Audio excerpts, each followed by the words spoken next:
Gratitude belongs to Allah. We thank Him, seek His help and His forgiveness. Whoever Allah guides, none can lead astray. Whoever is led astray due to their own intentions, none can guide but Allah. I testify that there is none worthy of my worship, my devotion, my ultimate sacrifice but Allah, and that Muhammad, peace and blessings upon him, is his last and his final messenger. Today we stand on the cusp of something new. We come towards the end of the Islamic year in the month of Hijrah, and we stand on the cusp of the month of Muharram, the beginning of the new year. Oftentimes, when we reach the end of the Gregorian year, December 31st, people are reflecting on their life. People are throwing firecrackers into the air. They are making New Year resolutions. But for us as Muslims, our minds and hearts needs to recalibrate to this year, this calendar, the calendar that synchronizes with the life of Rasulullah sallallahu alaihi wasallam. And what was happening in the life of the Prophet sallallahu alaihi wasallam? In the beginning of the Islamic year, a new beginning took place, a change, a transformation, a change that was never expected or planned or seen or thought as possible by the believers in Mecca. It was the migration of the Prophet Muhammad, peace be upon him, and his companions from Mecca to Medina. This journey, a monumental journey, a journey full of challenges. There were assassins who were sent to kill and find the Prophet ﷺ. There were people who had to leave behind their families, their wealth, their loved ones, their properties, their tribes, their neighbors. They had to leave everything behind in order to make this new change and go to this unknown land where they had never lived. They knew nobody. Why? Because there was a promise of a future where Islam can flourish. The Prophet ﷺ, he begins planning for this migration long in advance. He hires somebody to be his guide in the desert. He purchases the best of camels, feeds it the best of food. Many oftentimes we think that the Prophet Muhammad ﷺ, he did things randomly. The way we say tawakkul, trust Allah, things will just happen. He was an extremely diligent planner. He planned every moment of this journey. And as he purchased the camels and fed them and planned how to leave and where to depart and which route to take, despite all of that, the Prophet ﷺ, the most important decision he makes is which companion to take with him on his journey. And that man is none other than Abu Bakr as-Siddiq. As the Prophet journeys in the darkness of the night, in the mounds of the desert, the silence of the night envelops him. As he finds a cave in the middle of the desert between Mecca and Medina, and he stays there with Abu Bakr for a few days. During this stay, there is one moment. The entire history of Islam could have changed in this one moment. As the Prophet ﷺ is in this cave, and Abu Bakr is by his side, and a search party from Mecca who are coming to take the head of Rasulullah ﷺ back to Mecca as a prize, they come upon this cave, following the footsteps. They climb to the top of the cave, and in this moment the whole history of Islam and the future of Islam hangs in the balance. If they look down, it's finished. And it is at this point, even the Prophet's closest companion, Abu Bakr, looks at him and he says, "O Messenger of Allah, if these men look down for 1 second, we are finished." And the Prophet ﷺ responds to Abu Bakr, "Ya Aba Bakr, ma dhannuka bithnain, Allahu thalithuhuma." Abu Bakr, you seem to have forgotten that we are two, but Allah is with us, He is the third. Allah is with us with His strength, with His power, with His protection, with His forgiveness, with His knowledge, with His sight. He will never leave us be even for a moment. Don't worry. In this moment of reassurance, Abu Bakr was stressed, he was anxious, he was worried, he was despair. He was thinking, the whole thing is over. And in this moment, Allah sends him a strange sense of calmness, a strange sense of contentment and peace. As Allah subhanahu wa ta'ala says in the Quran, إِلَّا تَنصُرُوهُ فَقَدْ نَصَرَهُ اللَّهُ. O Muslims, if you do not stand up to support the service of Allah, Allah is going to look after His people anyway. فَقَدْ نَصَرَهُ اللَّهُ إِذْ أَخْرَجَهُ الَّذِينَ كَفَرُوا. Remember the day when the disbelievers kicked the Prophet ﷺ out of Mecca. ثَانِيَ اثْنَيْنِ إِذْ هُمَا فِي الْغَارِ. Remember when there were only two lonely men in a dark cave. إِذْ هُمَا فِي الْغَارِ إِذْ قَالَ لِصَاحِبِهِ لَا تَحْزَنْ إِنَّ اللَّهَ مَعَنَا. In that moment of fear, that moment of trepidation, that moment of giving up, the Prophet turned to his companion and said, sallallahu alaihi wasallam, don't worry, Allah is always with us. فَأَنزَلَ اللَّهُ سَكِينَتَهُ عَلَى رَسُولِهِ. Allah sent down peace and tranquility in the most stressful moment. فَأَنزَلَ اللَّهُ سَكِينَتَهُ عَلَيْهِ وَأَيَّدَهُ بِجُنُودٍ لَمْ تَرَوْهَا. They may have been two lonely men in a cave with no army, no help, no support, but Allah sent them invisible supporters. A spider who would create a web at the front of the cave. An angel who would be there in protective custody over the Prophet. Allah has soldiers nobody can see. He has ways of protecting us in ways we can never imagine. And then Allah says, وَجَعَلَ كَلِمَةَ الَّذِينَ كَفَرُوا السُّفْلَى وَكَلِمَةُ اللَّهِ هِيَ الْعُلْيَا وَاللَّهُ عَزِيزٌ حَكِيمٌ. If somebody was taking a bet, they would have betted that these two men hiding in this dark cave, there's no future for them. They're never going to build a Medina. They're never going to build any institutions. Islam will never flourish. Islam is going to die in this moment.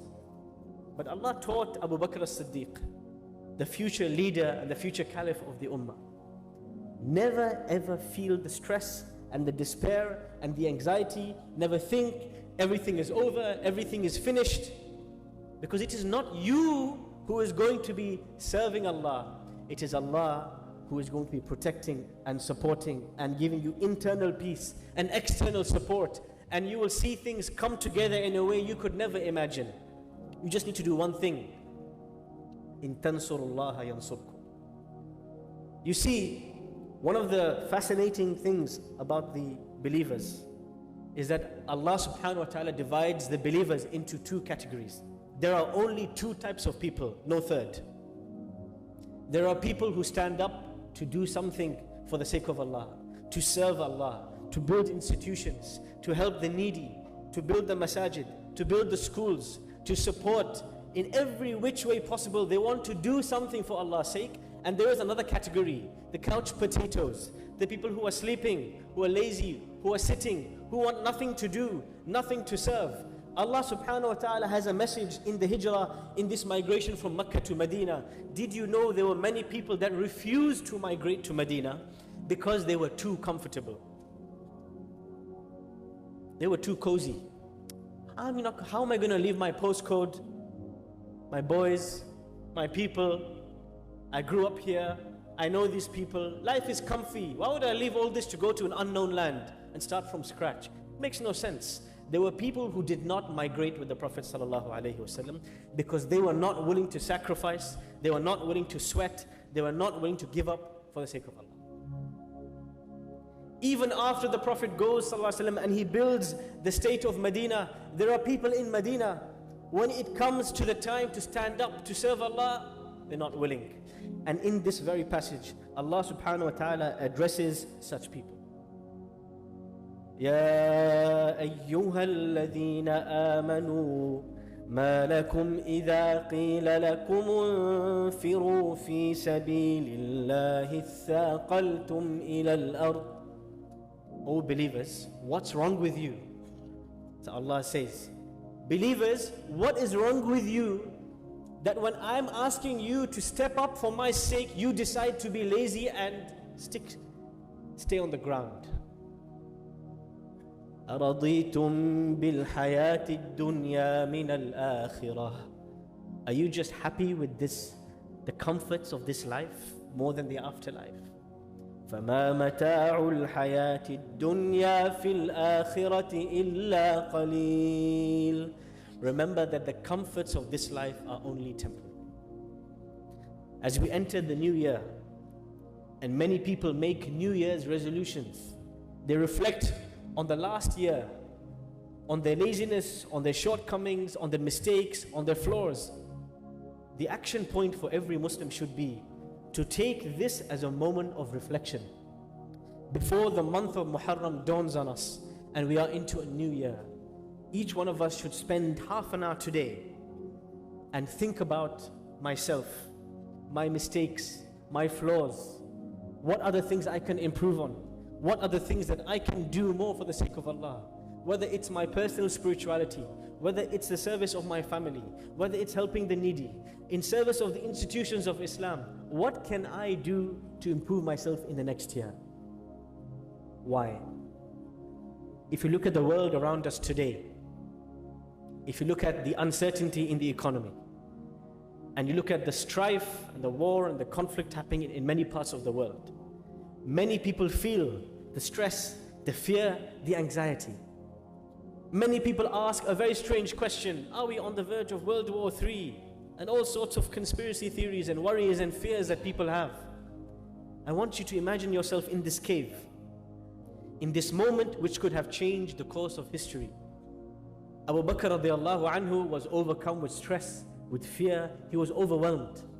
But in this moment, the Prophet taught him, sallallahu alayhi wasallam, when you set out to sacrifice for the sake of Allah, never think for a moment that Allah is going to abandon you. Fast forward a few days, the Prophet ﷺ arrives in the city of Medina, and a new dawn, a new beginning is created for the future of Islam.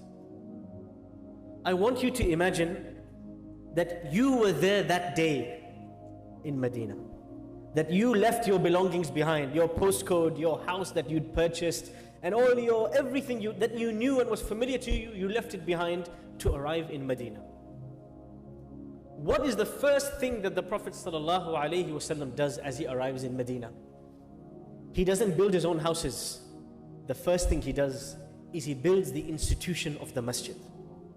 The second thing that he does is he builds the brotherhood between the refugees, the migrants from Mecca, and the residents of Medina. He says, each of you has a brother. Support each other, help each other, finance each other, be one body, one united body. The third thing the Prophet ﷺ does, he creates the first constitution in the history of humanity. A constitution between Jews and Christians and Muslims and pagans in Medina, that they will live together in harmony, that they will respect each other, and that they will work together to build a flourishing society. The Prophet ﷺ established the free market, the souk, the bazaar, so Muslims can do commerce and trade and buy and sell with the right guidelines.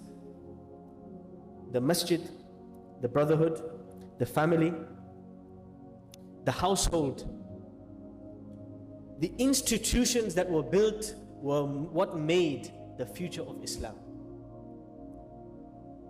The Prophet ﷺ in Medina, at this point in time, he has a small number of companions, not many. But each of these men and women who were with him, there was something unique about them. They were all ready to lift their sleeves and build the future of Islam.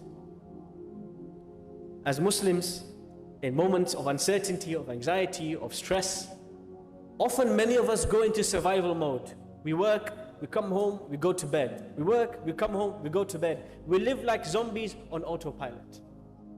But here from this moment, as we enter the new year, and as we reflect on the move between Mecca and Medina, I have a call to action and a request from all of you. I would like to ask from this audience and from those hearing me, who here is ready to be part of the movement, to build the institutions that will allow Islam to flourish in British society, to build youth programs, mental health facilities, masajid, Islamic schools, mobile applications, educational centers, crisis centers? Who is here to stand up and lift their sleeves and say, "O Prophet of Allah, sallallahu alaihi wasallam, what do you want me to do? Where are the bricks? Where's the spade? I'm ready to get to work." Who is here ready to step up for the sake of Allah? When Allah talks about this moment, the moment of fear in the cave of Thawr, in the middle of this migration, the next ayah, Allah subhanahu wa ta'ala says, انفروا خفافا وثقالا وجاهدوا بأموالكم وأنفسكم في سبيل الله ذلكم خير لكم إن كنتم تعلمون. O believers, I want you to march forward and get to work for my sake.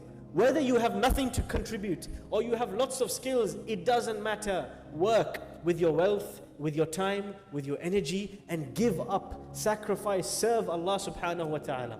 Build the institutions that will allow Islam to flourish and succeed.